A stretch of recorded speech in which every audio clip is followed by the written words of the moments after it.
Hi guys, and welcome to another episode of Maths with Miss S. This is part 3 of adding and subtracting fractions. In this video I'm going to show you how to find common denominators the old-fashioned way and also with the so-called butterfly method. And I'm also going to tell you what to look out for whenever you're using the butterfly method. Now let's look at these two fractions. 4/5 and 3/10 are supposed to be added together, so we need a common denominator. And the common denominator, as you already know, is the lowest common multiple of the two denominators that we already have there. So 5 and 10, what are their multiples?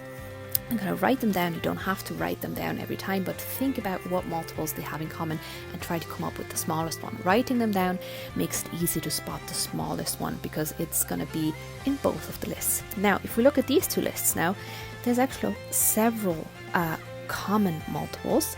We have 10, 20, 30, 40 and 50 as common multiples, but we are only interested in the smallest common denominator. So the smallest common multiple, which is usually called the lowest common multiple, is what we're interested in, because that way we keep our fractions, or I should say the numerator and the denominator of our fractions, as small as possible. So our goal now is to use 10 as our common denominator. So I'm going to put both of my fractions over 10, but I can only do that if I'm changing my numerators accordingly as well. So to get from 5 to 10, I would have to multiply my denominator in the first fraction by 2, which means I also have to multiply my numerator, the top number, by 2. The second fraction is already over 10, so I don't have to change anything, and then we just add 8 and 3 together, which is 11 over 10. Now, the butterfly trick or butterfly method is a trick that you might have already seen somewhere on TikTok.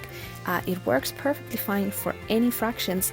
The only problem is that you might not receive the smallest possible denominator there. You will get the product of the two denominators as your denominator, which means you will have to simplify after. And basically what you do is you criss-cross multiply your denominators and numerators of the differing fractions to get your numerators, and then you multiply the denominators to get the denominator. As long as you simplify in the end, that's perfectly fine. You will get the same answer there. Just make sure to not forget to simplify. And again, the reason is the butterfly method is going to give you a common multiple of these two denominators, but 5 times 10 is 50. That's not the smallest common denominator.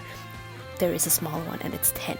So always simplify in the end, but you can use it, no problem.